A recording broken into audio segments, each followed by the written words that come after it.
he would do anything for anybody. My whole family thinks the same of him, so it's and my friends, they're like, wow, you're so lucky. And I would always say, he comes with baggage.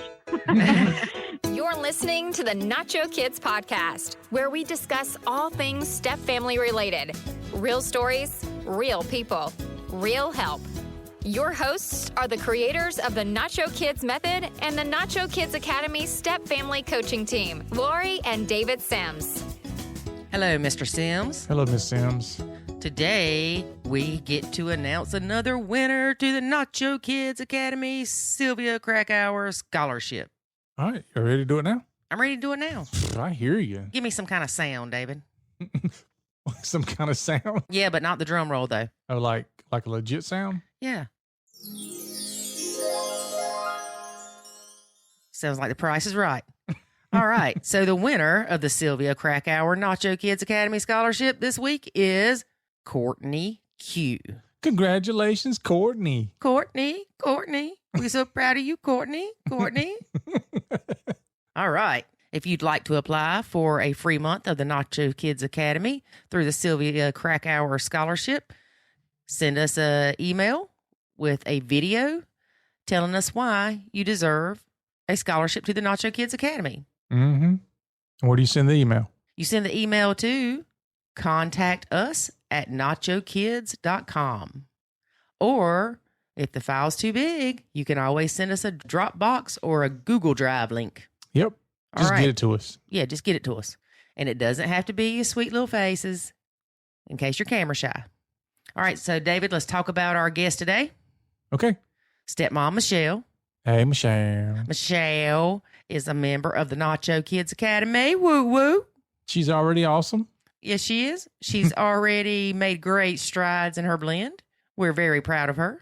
Michelle and her husband together have 7 kids. Oh, my goodness. What were you thinking, Michelle? David, don't say that. That's not supportive. But that's what people ask. Like, people asked you that when you married some guy with 4 kids. I know. You remember, like, wow, in the world, what were you thinking? Yeah. And you said, the reason why I married him. It's like, dude, he has a Harley and he's hot. Duh. Oh, darling. Okay, come on, let's move That's on not past what you this really sappy said. crap. That's close to it. It's very interesting, this blend, because the step kid and the bio kid, the daughters were friends in school, like really best friends. Huh. So that's been an interesting dynamic. I wonder, like, did the kids hook up the parents? No, it wasn't like Parent Trap or something. Oh, Parent Trap's trying to get them back together. Or did, like, they go to school functions together and they just ran into each other? Interesting. All right. Anyway, I did want to bring up the fact that Michelle said they had went to a therapist, but the therapist didn't understand the blend, and what they were suggesting was being hurtful. Yeah, we see that a lot. Yeah, we hear that more often than not, where the therapist is not familiar with a blend. They themselves think that a blended family should be like a nuclear family. So they make the stepmom or even the stepdad at times feel like dog dookie because they don't love those kids like their own, or you're just not loving them enough, or you're just not taking care of them enough. No, people. Yeah, let's take what we're doing wrong and do it more. Yeah, that'll solve the problem. Yeah. Let's let those parents not have to parent their kids. Why should they have to parent a child they created? Yeah, I think it's called a step parent, not a surrogate parent. Yeah, something like that. We're changing the name too. We are going to change the name. Yep, I'm getting rid of this whole step parent thing. Yep, not going to be a stepmom. There's not going to be a stepdad. There's not even going to be a step family when we get done with this. That didn't sound right. It didn't, did it? No. Should I edit that part out? No, I think people understand it. It just didn't sound. All right, y'all get what I'm saying. Y'all picking up what I'm throwing down. Yeah, you definitely threw it down. All right, David. So let's make this brief because we have some very anxious listeners. Okay, let's do it. Are you ready? Yeah. Well, shoot. Let's get into it then. First, here's a word about the Nacho Kids Academy. There is a way to save your sanity and your relationship, and it's called the Nacho Kids Academy. In the Nacho Kids Academy, you will learn the skills and knowledge to properly nacho, techniques to handle step-family challenges, ways to improve your communication, and much, much more. Visit NachoKidsAcademy.com and sign up today to join other step parents who are seeing the life-changing benefits of nachoing. Again, that's NachoKidsAcademy.com. Today we have stepmom Michelle. Hey, Michelle, how are you? I'm good. How about yourself? Doing great. David's here with us too. Yes, Michelle, my Hi, bell. David. Hello, guys. I'm sure you heard that one before, right? Many, many times. Many times. So, Michelle, how long have you been blending? So my husband and I have been married it'll be 5 years this coming October. We've been together, I guess, about 7 total. Okay. Mm-hmm. How many step kids, bio kids, hours kids, all that happy stuff? Neighbors' kids. a lot of neighbors' kids. So we have a total of 7 kids, no ours kids. We're too old for that. Plus, there's too many of them. But my husband has 4 children, aged, 20, 18, 16, and 13. And I have 3 of my own children, all girls, aged 17, 15, and 12. So 7 all together. Yep. It's stressful just listening to. Yeah, tell me about it.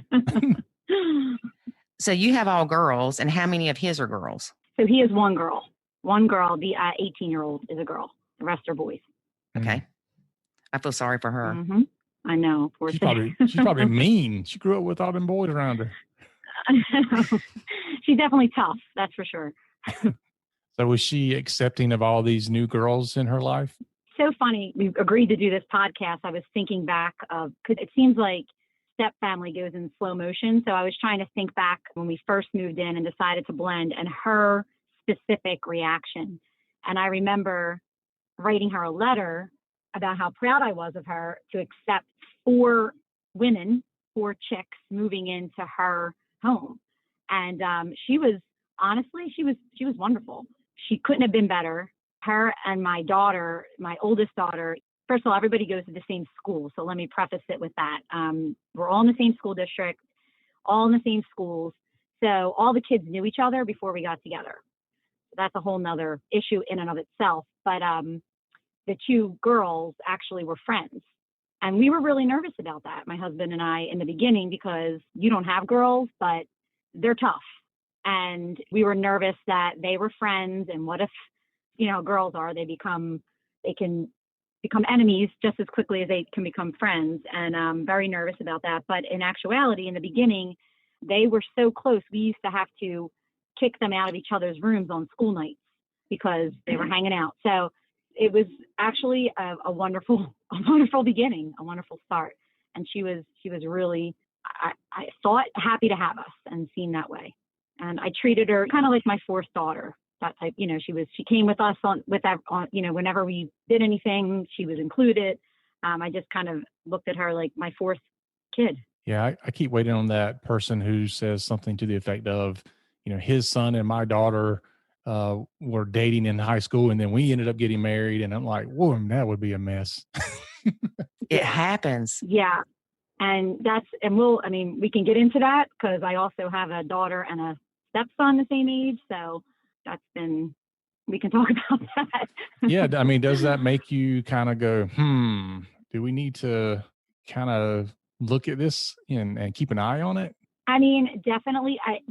That's everybody. It's with 7 children and all of them basically teenagers at this point. There's so many different relationships going on in the house. Some of the kids have no relationship. Some of them have a super tight relationship. Some of them hate each other. It's so varied. It's completely, it's crazy. The 2, I have a daughter and he has a son who are in the same grade. And they don't like each other. They don't speak and they don't like each other. And so I don't have a worry or fear that there's anything going on in that situation. But I do know that given the fact that they are at that awkward 15, 16-year-old age and go to the same school and have similar friends, that was definitely a big issue where the kids were teasing them, oh, your rooms are across from each other. Oh, we heard you were taking each other to the prom. And it actually, they didn't find it funny and still don't find it funny. And it really has caused a rift, definitely, with the two of them. They're not handling it very well. So, to your point, that's an issue. Yeah. Yeah. We actually interviewed somebody else before that kind of had a similar situation where they were being teased at school. And because of that, they ended up not liking each other, at least now, temporarily, because of the dynamic of what's happening at school. So they push each other away and they treat each other bad just to compensate for the people at school making jokes about how convenient it is that they live together. And that's 100% the situation with these two, 100%. So, not to mention they have completely different personalities. I mean, talk about opposites. So, it's a shame. It's like, I look at them and I'm like, you guys could take this to the next level and rise above it and laugh along with it and play, but they're just not there yet. So that is what is going on, unfortunately, with their relationship, those two specifically. Yeah, I think when you're young like that, your identity is tied closely to how people see you, and so they have to protect that. Definitely. Let me ask you this: Yeah. You said when you were talking about stepdaughter 18, you said in the beginning things were wonderful. You thought that she was glad to have y'all there, so things changed. Yeah. So I mean, and please interrupt me or tell me when to stop at any time. But so back when we got together.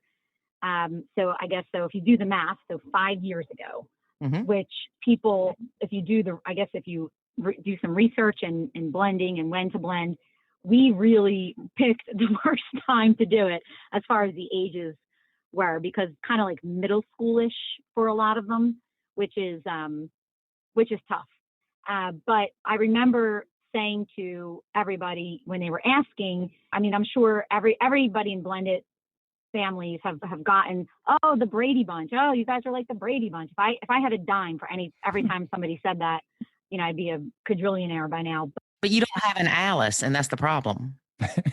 Well, we used to say that my stepdaughter was the Alice because he had the 3 boys, I had the 3 girls, and then she was the stepdaughter.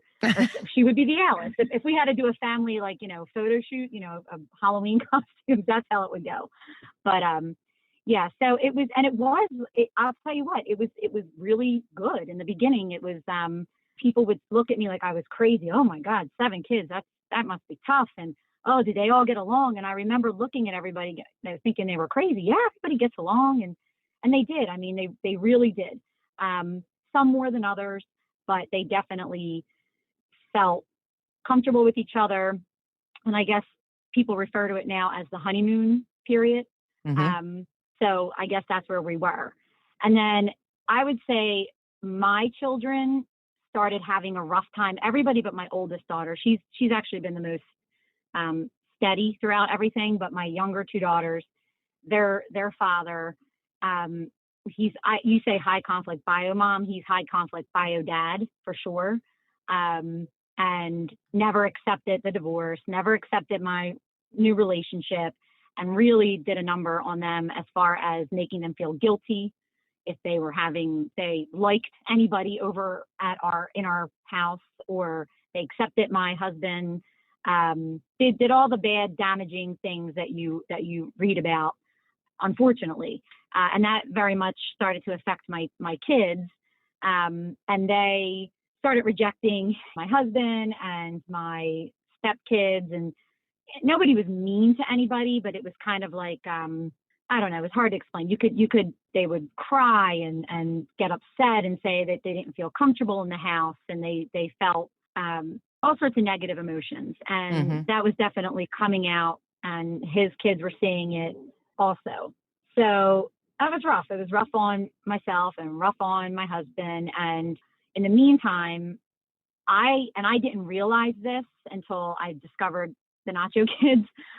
But I definitely was criticizing my husband for his parenting. And oh my God, why is he on his video games for 6 hours? Or no one eats their vegetables. What's going on with that? You got to make sure oh my God, they left dishes in the sink. Why?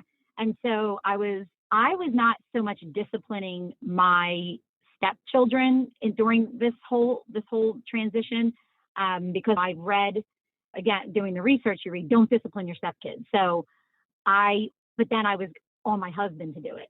And that was causing a rift in our relationship. So we had my kids going downhill, my relationship with my husband really getting cantankerous and unfortunately tense, not putting each other first for sure. And it was all just becoming a big mess. Then my kids, actually started to get better. We started to go into therapy. And I'll tell you what, and this is the truth, unless you are going to somebody who specializes in blended families or is in a blended family, I mean, the therapist we went to, the advice they were giving us, it was hurtful, more hurtful than helpful. So I definitely do not recommend that. And that's why I was so excited to find you guys. But in the meantime, my kids, I guess, fast forward maybe a year or two, my kids started coming around a little bit. And then all of a sudden, his kids really, really went downhill. And my stepdaughter, she's kind of the ringleader amongst her brothers. Like, she's the one. I know, Laurie, you said that you had a stepson who was kind of the ringleader, and I get that, because she is the same exact. She is like the influencer of everybody.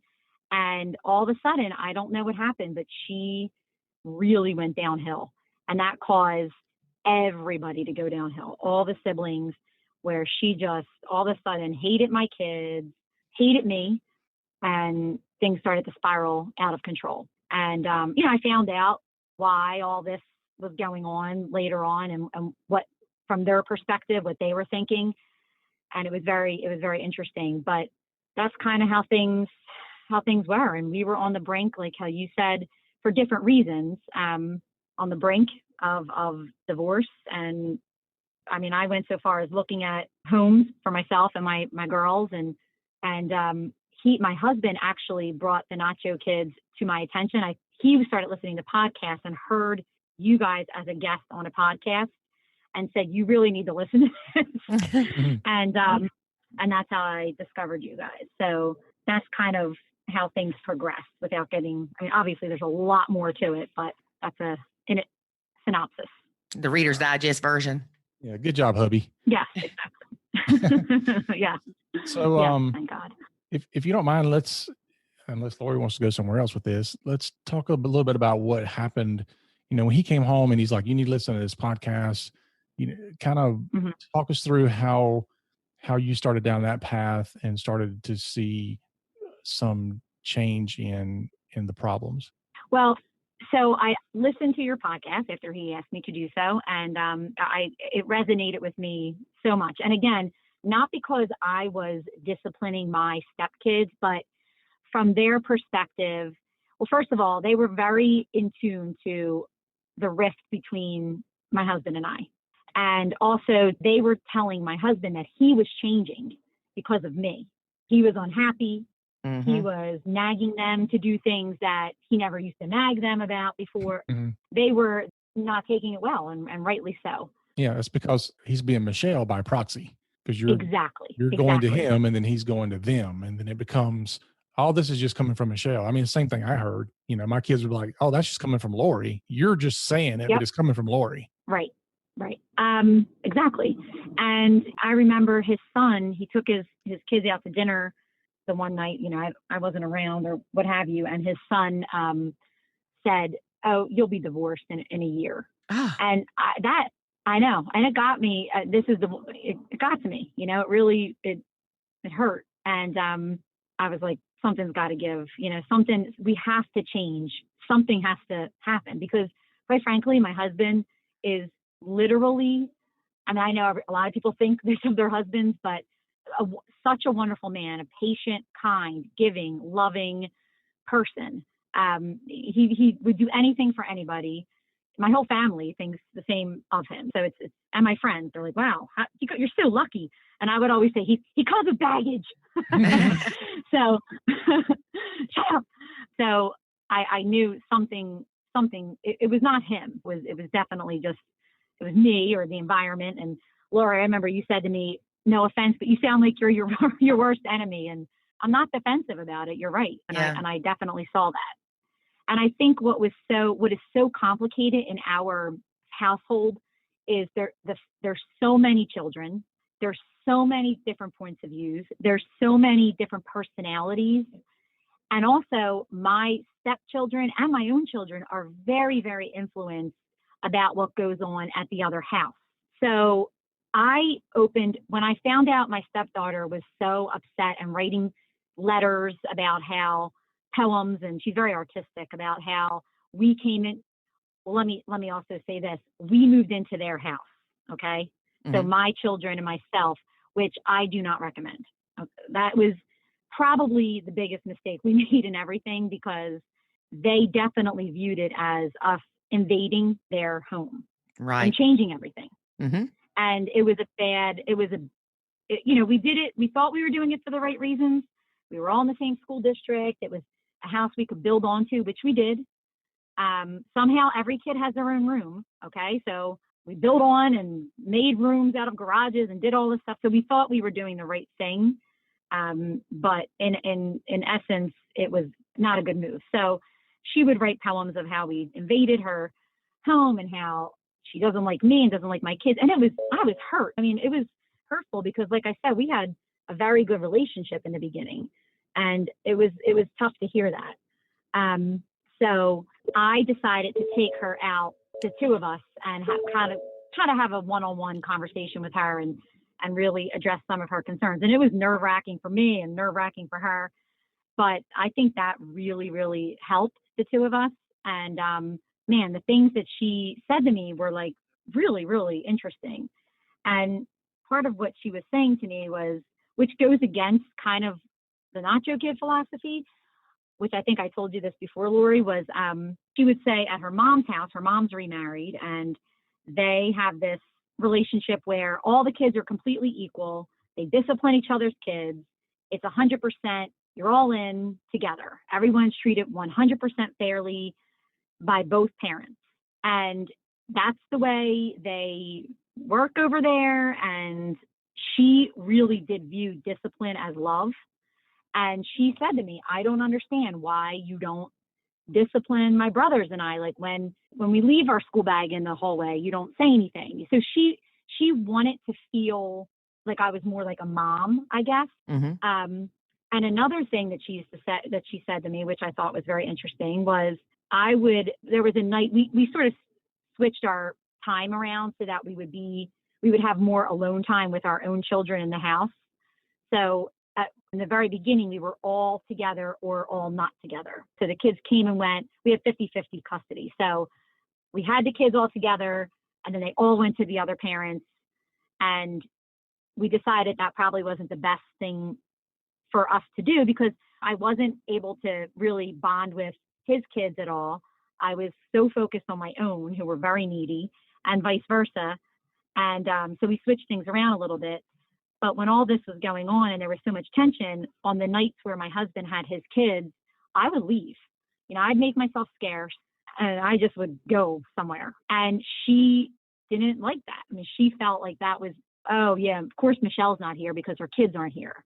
She would say stuff like that to my husband, and she admitted that to me as well. So that was her needs. That's how she felt. And like I abandoned them. And I don't necessarily know if the boys felt the same way, but I thought that was very interesting, because my kids, I don't think really felt that way about my husband, but that's how she felt. And she was just making a mess out of things because they were her feelings. It's weird. It's like the opposite of what you would think. And then also with the girls, she felt very like they were treated differently. Like my girls were treated differently. We had different rules for different kids. And I had to say to my husband, look, she's got to figure out a way to get over that, because, and I read this all the time in the Facebook, everybody complains about that. How do you have a set of rules for one set of kids and then a different set of rules? But I don't have a problem with that. I mean, when we moved in, all of my husband's kids had TVs in their rooms. My rule is you don't get a TV in your room. Sorry. And I had no problem enforcing that with my kids. And and they were okay with it. His kids definitely were not okay with having different rules. I mean, they felt that everything should be equal, but a big part of that was because that is exactly the way it was happening over their mother's house. Right. So until we had a real come to Jesus with them and said, we are not your mother's house. This house is being run differently. You're going to have to accept it. You're going to have to understand that with all you kids, everything cannot be entirely 100% equal. Michelle and her ex-husband are the parents of their children, and myself and your mother are the parents of you guys. You have to accept that. And things have gotten better since we've been able to have those serious discussions with the kids, especially with his. So does that make sense? That makes perfect sense. And I'm so glad that you had that conversation with them, because they need to realize that you're not their parent. And yes, they have two homes with two step parents, but things are not going to be the same everywhere. Yeah. Mm-hmm. Their mom is doing what works for her and her husband. You're doing what works for you and your husband. Right. Yeah. I think a mistake that some people make is that they treat talking to the kids kind of like they do arguing. Like, you don't argue in front of the kids. And I agree with that. That doesn't mean that you shut them out of the other family dynamics. I think bringing them into the conversation, I mean, obviously if they're 3 years old, it doesn't make a lot of sense, but once they start getting a little bit older, it makes sense to bring them into the conversation and let them know kind of what's going on and why it's going on and the differences of things. And especially when they become teenagers, I think they should absolutely be involved in that, because they are being asked to go from two different family dynamics every time they switch between one and the other. You know, for me, I had one step family. It was me and Lori. That was our step family. For the kids, they have two step families. They have to go from us to their mom and her husband or whatever she has at the time. And so they're having to switch back and forth between step families, which is something I don't have to do being the parent. Right. Yeah. And I think, and the same went with my children, where my kids would go over their fathers who is still not in a relationship, and really never has been.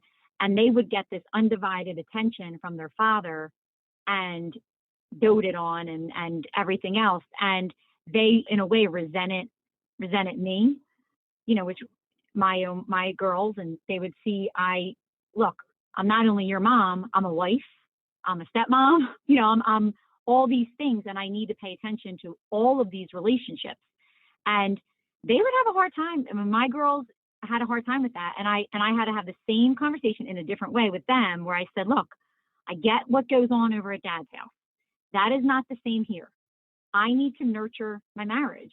You know, I need to nurture that. I know you don't 100% get it now. I would use their grandparents as example. Like, look at Mom and Pop. They have each other. You girls are going to move on with your life and hopefully get married, have children of your own, have your own families. He will always be family, but he's going to be my family, my guy, my person. And it took a lot of kind of unbrainwashing and talking through things. And I'm not saying they love it. You know, they're still, you know, everyone still has little issues here and there, but I had to have a very similar conversation with them. And I think where his kids, again, like I said, it's so complicated, felt, I guess, comfort in seeing their mother and her husband be so connected. I mean, they're a team beyond team. And then my husband and I were, as I said, very disconnected. And I'm sure for especially for his kids, they didn't like that. I don't know if they knew how to verbalize that or really felt that was truly how they were feeling or a problem, but it definitely was coming out where they didn't feel a sense of family, a sense of comfort when my husband and I were totally not on the same page, not doing anything together, not sitting on the couch together, not disconnected. But at the same time, we also, you know, where we're different, and we had to explain this to his, on their mother's side, they don't do anything apart. If they go on a trip, they all go together. If they go to a family's, you know, a house, family's, extended family member house, they all go together. On our side, my girls and I ski. Okay. We've skied all our lives. We love to ski. My husband and his kids don't ski. well, guess what? I take my girls, we go on ski trip once a year together.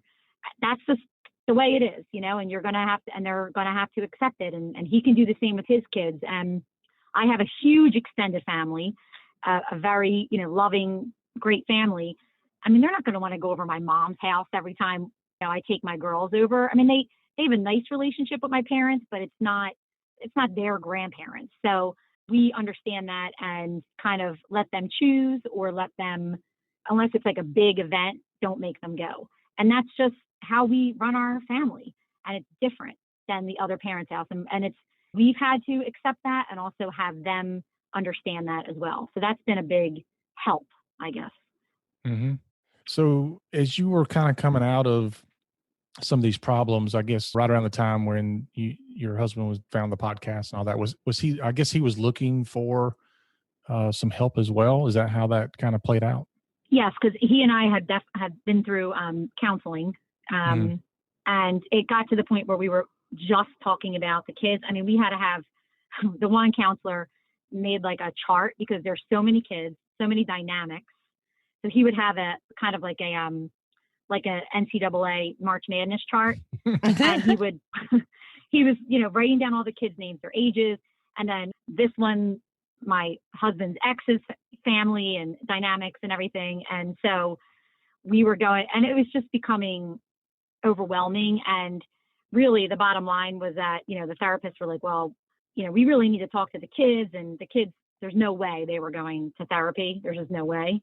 So he was looking online for different things and help. And that's how he came across that, the Nacho Kids. So, yes, he was definitely looking for a lot of help. And really what made me really get involved was the fact that I had to accept, and I think I liked what you had said, David, in one of your messages to me, that what was very upsetting to me was the kids and how they just didn't seem to really like each other anymore. Mm-hmm. They just weren't fighting. Nobody was outwardly fighting, but they were just not getting along. They just didn't like each other and not talking to each other. Family dinners were awful, very, very awkward. And you start to sit there and wonder, why the hell did I do this? Like, why? We should have just stayed dating in separate houses, because all the kids are miserable. They don't like each other. Are we a family? Or I was having a hard time trying to find my identity. And what is a step family supposed to look like? Why are we even called a family when we're really not a family? We're really not.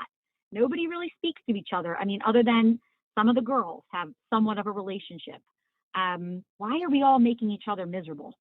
So it was like, I went from anger to almost like depression and sadness over this, because my dream of having this family, and I did have it in the beginning. It was good. Like I said, in the beginning, started to unravel. Like I said, there was tension with my husband and I, and every time we thought we were coming to a head and making some kind of a breakthrough, it was always coming back to me being depressed about our family dynamic and what it looked like, not really knowing what my identity was. What should I do? Should I be more like a mother to everybody? Should I not? Should I disengage? Should I engage? I really just was having a hard time understanding. I just wanted someone to tell me what to do, and that's kind of what I'm working on now. And I'm still working on that. And you guys honestly have done a lot of, I'm not shy, as you know, reaching out for help and posting things and trying to understand. And David, I remember when you said you guys there's all these different relationships in your house. You have the kids you have a relationship with the kids have relationships, and then you and your husband have or I think you said family. So there's 3 different families living in the house. And I thought that was very interesting. And then you also said, who cares what people think? Because, I guess I was worried about what people thought, when they would see that the kids don't even speak to each other at the bus stop, for example. It's weird. And you're right. And I told you, we went on a family vacation this summer to Costa Rica. We rented a house, and one of the stepkids, the stepson, who is 16, he's been tough. He just doesn't like the girls, he just can't stand them. And was having a difficult relationship with me, just being rude to me and cold. And he's been better with me, but he decided not to go on this family vacation. And we decided to give the kids a choice because, quite frankly, it's expensive, and we don't want to force everybody there miserable. And I'll tell you what, a lot of people thought we were crazy. Oh, you can't let a 15-year-old make that decision. You're the parents. You need to decide for them. I'm like, oh, is that what we should have done? Like, I don't know. I mean, what is the right thing to do? Sure, take the step kid with you and make everybody have a miserable time. And it's something they will never forget about how miserable that experience was. That's a great idea. People are awesome at giving you advice when they don't have to live with the consequences of what that choice was. You're right. You're totally right. And I'll tell you what, we had a great trip. It couldn't have gone better. I know my husband was a little sad that his son wasn't there. But it's better than being sad that he was there. Exactly. And he knows that. He's realistic. He's not like, he understands, but it worked out really well. So that's kind of been our philosophy moving forward with things. There's very few things we will force the kids to do. We host Christmas at our house now, and obviously we force them all to come downstairs to say thank you to anybody who brought them a gift, for example. But other than that, it's kind of leaving it up to them. They're old enough to make decisions and decide where they want to fit in and what family. If they want to be part of the family, that's fine. If they don't, and I'm slowly starting to get over it. But I think it's definitely been me. My mindset has been the detriment to the family for sure. I remember when we first started talking to you, we don't want to come out and go, have you ever thought that you're the problem? Because we understand how stressful it is. And it's hard to look at yourself as not being the problem, but being a huge contributing factor, whether it's your unrealistic expectations, your reactions to things, and things like that. But we knew you would get there. We just kind of had to lead you, and then you have to see it on your own and realize, you know what? If I step back, things get calm. So maybe I need to step back. Maybe I just need to let go of these expectations that we're going to be a big, happy family. Yeah. The other thing to realize too is that these things typically are not, they're not permanent decisions. It's not like you're saying, Michelle, you have to step back and that's where you're going to stay the whole time. You're never going to come back into the picture. You're just going to step back for good. That's never what it is. If it's done right, it's all temporarily done. And to relieve the pressure, to rebuild relationships, and to fix a lot of the problems that were created and hurts that were had, and then start moving back into a relationship that is healthy and is fun and is exciting. Definitely. And I think one of the things too, and I'm such a believer in this, it's funny, I said I really wish I could change my career to a marriage counselor now. Because you can't, girl. There's nothing stopping you. What? You're divorced. How could you be a marriage counselor? I said, well, I really think there's something to putting your marriage first in every scenario. And I'm not saying, I know, Lori, I've talked to you about this, about putting your kids versus your marriage first. And obviously your kids in some situations have to come first, but showing these kids you are unified, because especially in a blended family, because these kids, I mean, they can manipulate the hell out of you. And if you are not showing that you are together as a united, front, and that you have to put each other first and you spend time together, why the hell should they ever accept your marriage or accept the blend? If you're not accepting it and you're not putting it first, why should they? I mean, they're not biological siblings to each other. Why should they care? So I've really made a strong effort to do that, and my husband needs that. He's so appreciative of that, and I'm happy to make him happy, and I see it's been such a healthy change for us. But here's the thing: you couldn't put your marriage first because you were so focused on what was not working in the blend and what the stepkids were doing, quote, quote, wrong. You're right. And I was focused. Somebody said you focus more on what your stepkids do versus your own kids. So if your stepkid leaves a bowl in the sink, you're like, it drives you almost to insanity. Like you want to, but when your own child does it, you feel obviously less rage. And it is so true. And now that I realize that, that's helped a great deal too, because it's like all of you are teenagers. You're all little jerks. You're all equal in your jerkness. And it's interesting how you can come to that, really bringing that to your attention. It's amazing because it's so true. And I think so many step parents and stepmoms especially do that. Your own child could leave a sock on the floor, but if your step kid does, you see stars. You want to kill somebody. So knowing that and being realizing that about yourself is really, really been helpful for me also. Mm-hmm. One of the things Laura Petherbridge always says, you see your kids through the eyes of love. You see your stepkids through the eyes of responsibility. Oh my God. Yes. When you see that sock on the floor and it's your kid, it's, oh, sweet little Johnny's sock. Even if it annoys you, you're like, oh, that youngin' could have picked this sock up. But when you look at that sock and it's the stepkids, it means so much more. It means this kid's lazy. They're going to live here when they're 40. Their dad never makes them do anything. They think I'm their maid. I mean, it just spirals because you don't have that bond with them that you do with your own kids. Oh, and that quote, I've said that to my husband and other stepmoms I know. So I think that quote was amazing. That really helped me. And you're so right about that. Oh my gosh. Yes, for sure. And then, also just letting your whole idea of changing your thinking. I mean, I would get myself, I've always been a very happy person. Lots of friends, lots of family, a great job. I definitely saw myself spiraling downhill into depression, which was like foreign to me because I never ever thought I'd become depressed or sad, chronically sad in any way. And I was becoming that way and circling my house. I thought if I knew the stepkids were there, almost giving myself panic attacks about even walking in my home. Mm-hmm. I would text my friends and be like, I'm on my block, but I can't get out of the car. Like, what? Why? It was those ants, girl. Oh, it's like then going into the house, finally I would get myself out of the car and I'm like, what was the big deal? What was I so afraid of? Like, what was I, but like, you're getting yourself so amped up and so, upset for no reason. So you really have to change your thinking, like the way you have talked about. And that's really, really been helpful for me. And also an anchor thought, if something's getting on my nerves, or there's something, I feel myself going down that deep, dark hole, I hold on to something positive. And there's so many positive things in my life right now. So it's been just hearing that terminology and accepting it has been so helpful to me. So that's where I am right now.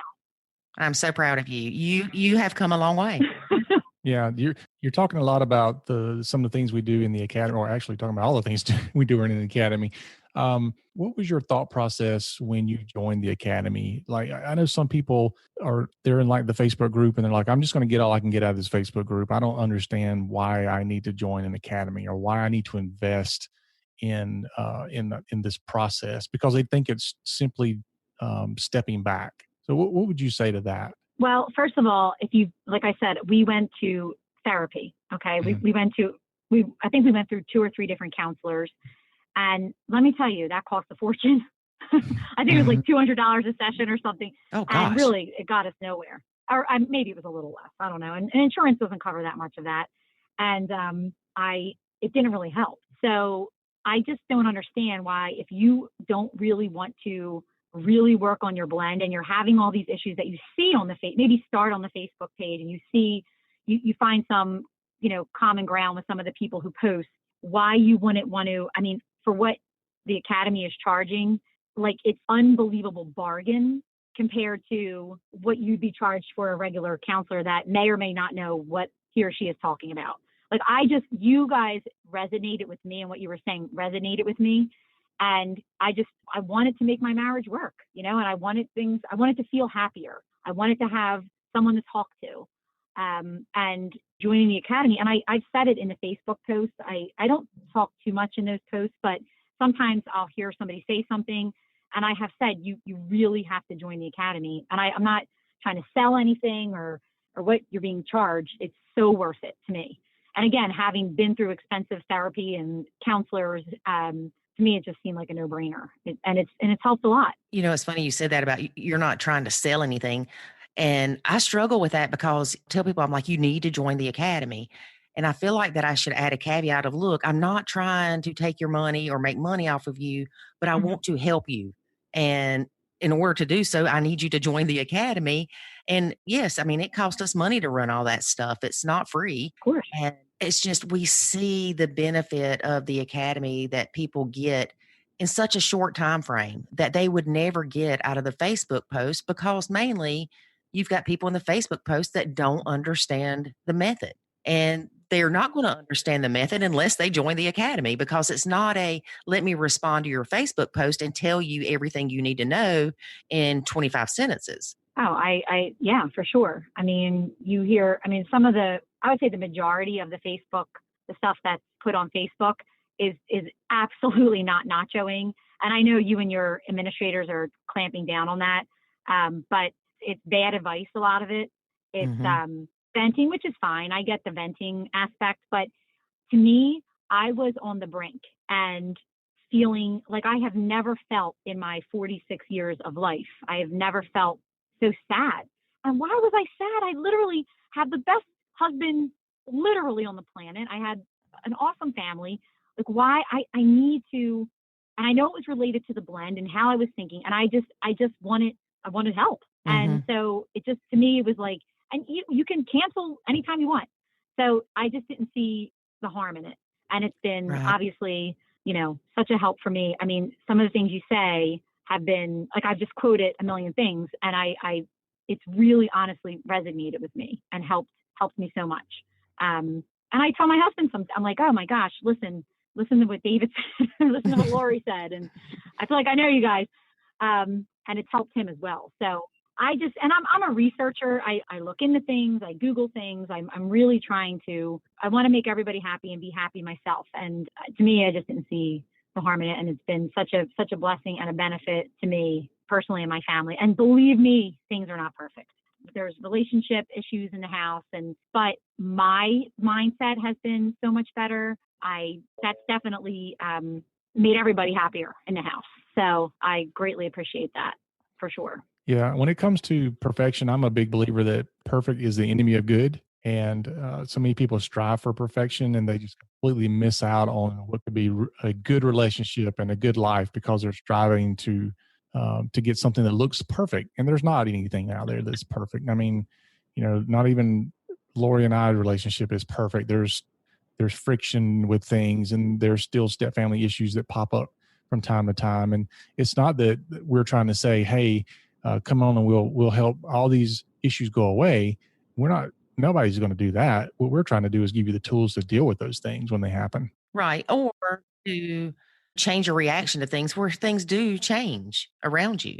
I remember just a minute ago when you were talking about that you were happy and all of a sudden you started feeling depressed and not happy. I remember that feeling. And I remember thinking, I've ruined my life. I've ruined my son's life. Why do I not even look forward to doing things I used to? I'm dreading coming home. I look forward to going to work. Just any reason to get out of the house. And like you said, the anticipation of the stepkids are coming. It would start on, Friday, and they're not coming till Monday. I think a lot of us get to that point, but the difference is you and I both saw the value in our relationships with our significant others and wanted to make that work so much that we were willing to do what we needed to join the Nacho Kids Academy, to listen to what other people had to say, and to really take a few steps back and look at ourselves. Yeah. Definitely. And I think starting from just my husband's attitude with all this, I guess, he would think I was attacking him with everything, and he retreated a lot. And we're now at the point we're just starting, which has been so helpful. And so we have 7 teenagers, basically. I mean, it is like, it's just like, And I felt like lonely because I felt like I couldn't talk to him because he was so defensive about his own kids.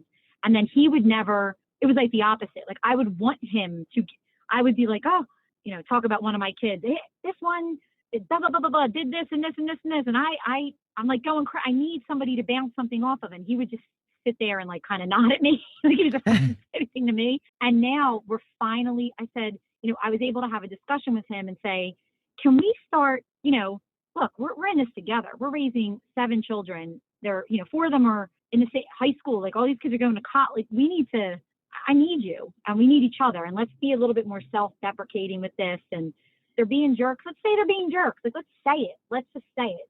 And he's finally, because I think I've backed off so much, he'll say to me, oh, I can't believe my kid did this. Or what do you, and actually ask my advice on things. Mm-hmm. What do you think about letting my daughter, I mean, because I have teenagers too, you know, and I'm someone to talk to. And I can respond without being so judgmental. Not all the time. Okay. I'm not saying it's 100% perfect, but we become more comfortable with each other and become definitely more of a team. Took time. And I don't recommend this right off the bat, but, you know, I feel more comfortable saying, wow, I mean, he's been in his room for 8 hours. You think that's okay? And he feels more comfortable saying to me, do you really think you should let her and her boyfriend in the room with the door shut? And I'm like, oh God, no, you're right. So it took time to get to that point. And it's like, I'm so glad that we took the step back. And now are stepping forward a little bit. And I feel more like a team. And I think that's what we both needed to feel. And then also becoming more accepting of the relationships in the house. And you know what? I don't know what's going to happen in the future. I don't know if they're, you know, I say, okay, if one of them gets married, like, is everyone going to be invited? Like, I don't even know how that's going to go or what that's going to look like.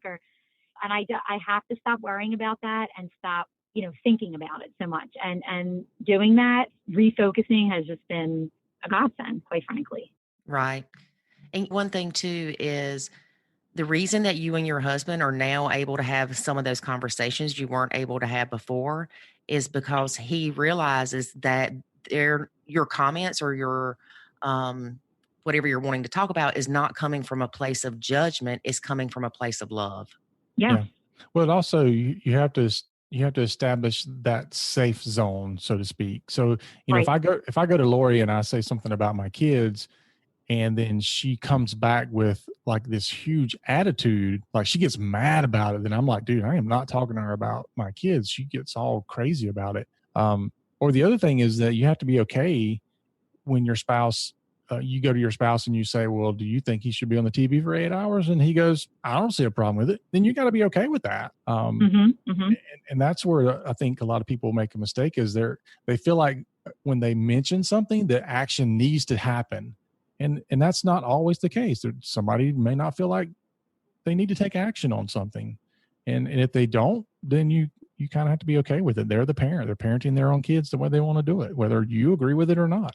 1 million. And that's that's the very first thing I learned from the Nacho Kid Academy, from listening to your very first podcast or your interview, was just the basic, which is they are not your kids. You are not responsible for them. And that has just that in itself is like, wow, yeah, you're right. It's kind of like eye-opening. And yes, and believe me, when I say things, sometimes my husband agrees with me, sometimes he doesn't. And that's okay. Nothing's hurting the family. Nothing's affecting us long-term. It's all okay. So yeah, it's like you can breathe a little. Yeah, you definitely can breathe a little better. I think maybe we should add a course to the academy with me saying, they are not your kids. And then David saying, but I don't want their teeth to fall out of their head. And me say, they are not your kids. You know, kind of replay the conversation that I had with Mr. Butler at the time when he kept telling me they are not your kids, because it took me, 862 times of him saying that and then me leaving and making fun of him. Then all of a sudden it's like, wait a minute, they're not my kids. I'm creating my own misery. It was like just a ray of sunshine. And girl, the weight of the world was lifted off my shoulders. I felt happy again. I wasn't depressed. I wasn't thinking bad thoughts about tying kids up to trees with duct tape. I'm just kidding about that though. Kind of. Yeah. And I was sure. sitting there going, this is the same thing I told you for a year. See, Yeah. David. Yeah. My husband too. I know. You guys have something. I'll give you that. Oh, they have something. It's like, I've been trying to tell you to back off for the longest time. And then some counselor tells you and you're like, oh, okay, I'll do it. Yeah, we needed that. Give us a break. Sorry, Lori. But the other thing too about the conversations with your spouse is you always want to make sure that you limit the number of conversations that you have that are those types where it's like, look at what your kid's doing or not doing. And if your communication becomes just that, which is a mistake we made, it's like every time Lori and I would talk, it was all about who's doing what and what problems are causing, and they're not doing good in school, and they're not doing their homework, and they're not listening to me, and they're not cleaning the room, and they're not brushing their teeth. After a while, it's like, look, I don't really want to have a conversation with you. Oh my God, you and my husband should talk. That's exactly, and you're right, and that's exactly such a major problem, and so it's, yes, I feel like this is what I'm saying. This is why you guys resonated with me so much. I'm like, are they me and my husband, like in a former life or something? We tap into your cameras on your laptop. Yeah. Oh God. Oh geez. Hey girl, get your husband to be a guest on the podcast. Oh God. I don't know. He just said, I walked out and I told him I was doing this, and he goes, take it easy on me. Oh. I'm like, I will. I know. And and there are things in the house that do affect me personally, and my, I think I posted about, this is so disgusting, but my one stepson would, when he went to the bathroom, he missed all the time. All the time. Seriously. It just was something I just couldn't ignore. And, so now I just tell my husband, I'm like, hey, can you take care of the toilet? Can you take care of the toilet? Can you take care of the toilet? Can you take care of the toilet? I don't know why they made the hole so small. I'm not even. Yeah. Because you have all boys. I only had girls, so I just was like, ew. But it's he said, Michelle, I'd rather you do that than for you to come at me and say, he peed all over the toilet again. He peed all over the toilet again. He peed all over the toilet again. So it's been just those tips, because I do feel like there are things that do affect your family, like that are. You're all in a house together, so you can't ignore every little thing. But I guess there's just a way to handle it, and there's a way not to handle it. And I've really, hopefully, done a better job with that. So I don't want to downplay. I mean, listen, I think people, you have to empathize with some people who are living in filth or what have you, and that does have to be addressed. But there's, like I said, there's a way to handle it and a way not to handle it. So, and you guys have really given me a lot of tips for that too. Yeah, we talk about oftentimes, especially when the new people join the academy, that there are two conversations that are always going on. There's the what you say, and then there is what somebody heard you say, and they are often not the same. Yeah, for sure, definitely, 100%. I want to go back one more time to something that you said. You touched on not making the stepkid go because they didn't want to go. And we know from experience, if you make a kid go to something, they will make everybody have a miserable time. The same thing with a stepmom. If she doesn't want to go to little Johnny's 5-hour softball game, don't make her. Because she's going to be miserable. You're going to be miserable. Everybody's going to be miserable. It's okay for people to not want to participate in things. Thank you, Lori. Now, you giving me a reason not to go to anything for Jackson anymore. She's like, that does not apply to you. Except for David. Yeah, except for David. No, I honestly have been very lucky with that, Lord. I mean, my husband never, ever put pressure on me to do anything related to my stepkids ever, to the point where I was like, do you want me to come to some things? And now we do go to each other's kids' stuff sometimes, not everything. If you want to. Not every little thing. If I want to. And a lot of times I do. A lot of times I can't because I have other stuff going on, or what have you. And that honestly was another thing we had to address with the kids, because again, they were seeing over their mother's house, they didn't do one single thing apart. So when anybody had a game or a, whatever, they would go together no matter what, even if the bio kid had something going on at the same time. It was like very weird. I mean, I just didn't understand that. And my husband had explained to his kids that, sometimes Michelle, isn't going to go to everything with me. She can't, or she doesn't want to, or she has other things, or, what have you. So that, weirdly so, that had to be an expectation we had to make, especially his daughter understand. But no, you're totally right about that. It's like, there's nothing worse than having somebody there sulking, whether it be an adult or a child. It just ruins the time for everybody, for sure. I don't know that the bio parent necessarily wants to go to everything. I think we do it out of obligation. No. Oh my gosh. Truth. Please. I know. I know when Lori was like, I need you to go with me to the parent teacher conference thing. And I'm like, what? I don't want to go to that. I don't even want to go to it when it's my kids. Well, he has to remember, though, is Jackson at the time was going to a private school, and David knew everybody at that school because his kids had been going there. So I did want him to go with me. Right. It was a different reason. It was for a different reason. I was going for her. I wasn't really going for the stepkid. Well, and we also have to remember that Jackson was 4 when David and I got married. So his relationship with Jackson is a lot different than the relationship I had with his kids at Jackson's age. Look, I got a better relationship with Jackson than she does. Oh my gosh. Oh, for sure. And it's just like how you can have a different relationship with each individual stepkid. Like, it's totally different. I mean, my husband and my oldest daughter have they text, they have like a great relationship. They joke around.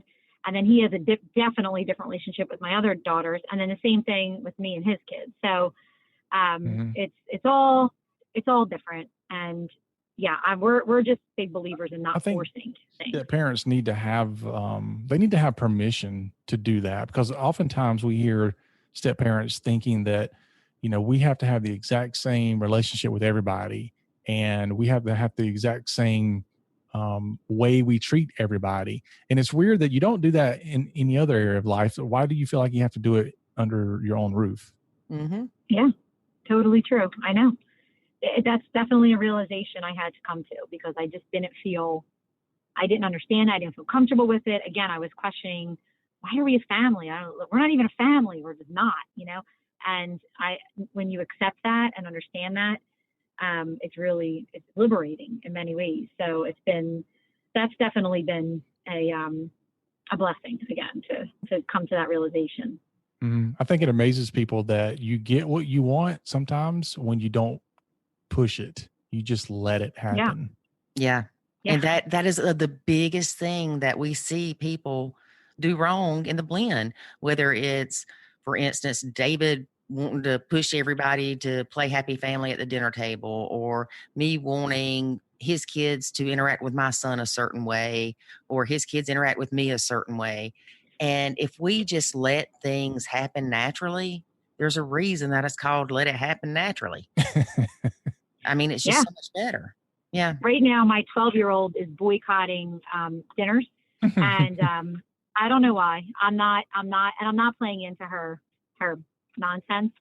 And I know my middle daughter went through this, probably at the same age, and she just doesn't want to have dinner together. She just doesn't want to. She's not complaining. She's not having a fit. She just doesn't want to. And I honestly, I was upset about it at first. I was pushing it, and now I let it go. I'm not, she's the youngest, and there's a lot of probably a little bit inappropriate talk at the dinner table because there's teenagers, we're all teenagers. And she, I think she just doesn't feel out of place. She feels out of place. And again, not forcing it. She comes down an hour later and sits and I sit with her and we talk while she eats, and it's okay. And and it's been just stuff like that, little things like that, where you're just letting go, and has really, really helped. Because like you said, I don't know who said it, David or Lori, but no family looks the same, and especially no blended family. And the blended families are not nuclear families. They're so different. So you got to stop looking at things that way. And that's been very helpful. So, yep. I think we're going to change some terminology. We're going to say that once you have joined the academy and you get into the point where you are, Michelle, we're going to say you're no longer a blended family. You're now a marinated family. There you go. That's perfect. I think that would be more appropriate for sure. Yeah, Definitely. you just sit and all the juices and just let it all soak in. Definitely. And there you go. We're going to get you a certificate that says, I am now a part of a marinated family. Yeah. Yeah, for sure. That's funny. Well, Michelle, it has been great having you as a guest on our podcast. And I have two things I want to say. If you want to be a marriage counselor, girl, go for it. Thank you. And if it doesn't work out between them, then we know people that handle divorces. And, you've always got the Nacho Kids to tell them that they can join. And I think it would be great. Also, we're going to give a shout out to your hubby. Yep. Shout out to the hubby for listening to the podcast that we were on and telling Michelle about Nacho Kids and for being supportive of understanding why it's good for her to nacho. Mm-hmm. Yeah. I think it makes a big difference when the husband hears about it. I think we've seen a lot more success out of that. Like when the husband hears about it first and brings it to the spouse, it seems to be a very different journey than the other way around. So, and I think maybe it's because if the woman hears about it first, she usually tells the husband. She's like, "Let me tell you about what I heard." Whereas I think the husbands, from my experience, they don't necessarily tell them about it. They say, "Here, listen to this." That's a good point. Exactly. Yep. Yeah. Yep. So maybe that's something that the women should try. Is like, "Here, listen to this." No, don't even tell them about it. Just listen to it. Yeah. I will suggest that in my marriage counseling session. Yeah. Let your marriage counselor listen to it. Yeah. There you go. That's great. Well, again, it has been great having you as a guest, and thank you for sharing your story with us. And we are so proud of how far you have come in your blend, because I can even hear it in your voice that the happiness has returned to Michelle. Mm-hmm. Thank you. It really has. And honestly, like it almost makes me tear up, which for a Philly girl, it's not, I don't tear up very often, but it makes me, I would say you saved my marriage. You guys have. And I don't say that lightly. I'm not trying to be corny or anything, but I really thank you guys. You saved it. So thank you so much. And I just hope everybody gives it a shot. Anyone who's struggling gives it a shot. There's nothing to lose. There really isn't. There's only something to gain. We tell people this all the time, and we sincerely mean it. We're providing the tools. You have to put them to use. I mean, and you did the work. I mean, I can hand you a hammer and you can either set it down or you can build a house with it. And you took the tools and you put them to work. Yes. But thank you for that. It makes my heart happy. It does. And it makes insensitive Lori want to tear up too, because I know where we were and I know where you were and I know where we are now and where you are now. Not that we're going to stop growing or that we're going to stop trying to improve things, but it's life-changing. And we are thankful that you decided to join the academy and do the work to save your marriage, because as you know, a lot of people just want to vent and it's easier to leave. Yeah, for sure. Yep. And you just have the same problems in a different marriage. Exactly. Yep. Mm-hmm. And tell your husband if he wants to be a guest on the podcast, let you know. You can get in touch with me. Yeah, I'll be on that one for sure. Yeah. Let me think about that first. Okay. You can think about it. And hey, I can let you hear it before we post it and see if you approve. Okay. All right. That sounds good. Well, thanks again. And you have a great day. You too. Thanks, Lori. Bye. And David. Yeah. Don't forget me. All right, David. Let's briefly tell people what they get with a Nacho Kids Academy membership. We can't do that briefly. Yes, we can. Watch this. You ready? All right. With the Nacho Kids Academy membership, you get access to over 23 video courses. You get live Q&A calls with David and Lori Sims. You get access to an anonymous community. You get challenges, month-long challenges to help you change your stinking thinking, to improve your self-love, and the Nacho Kids Boot Camp. Mm-hmm. And there is also a private journaling feature. Don't worry about losing that key to your diary. It's all in the Nacho Kids Academy. Okay. now that you talk features, Did I get everything? I think so. But now that you've mentioned a lot of the features Okay. of the Academy, let's talk about the actual results of the Academy. What results does the Academy bring to people? Tell us, David. So I'll talk about the results that I see people having, not the ones I think people should have. Okay. So I see, number one, something that happens fairly quickly is I hear people and read people posting in the forums about how they literally have a much, much calmer blend, and that literally their sanity has been saved and the stress level has been reduced tremendously. And I tend to see this happening within a very, very short period of time, like within a week. Mm-hmm. So very quick results. Then I'm also seeing people who are saying that their communication with their significant other has increased and improved. Because they're not just complaining about the stepkids. Right. And then I see people who are having success with relationships with the stepkids, the significant other, the in-laws. And as one lady recently posted in the Academy, it's helped me with every relationship I have inside the blend and out. And y'all think I'm kidding when I say Nacho's a way of life. It really is. Yep. It can lower your stress in the line at the bank. It did for me today. So, yes, we have all these things like the courses and the coaching calls and the challenges and all that. But really, what you get out of this is a way of life that lends itself to a much healthier you, a less stress for yourself and your significant other and your family, and aligning all the things from your thought processes into how you engage with those people around you, and in turn, how you react and respond to certain things properly. And it is a complete way of life. It's a culture change for people. And once that clicks for them, the results are absolutely amazing. But it is a process. It is a process. And we often do get asked, like, well, how long does it take to nacho? Which you and I laugh because it's like there's no such thing as how long does it take to finish it. It takes as long as it takes you to get from step 1 to step 2 to step 3 and to step 4. It is a process. And even though we see changes quickly, you can't stop there. You have to make it through the process. Yeah. Well, I think one misconception is that there's an end to it. And no, there's no end. I'm still nachoing after 11 years. And I think that's the part that's funny is people look at it as like it's a course. Like, when do I graduate?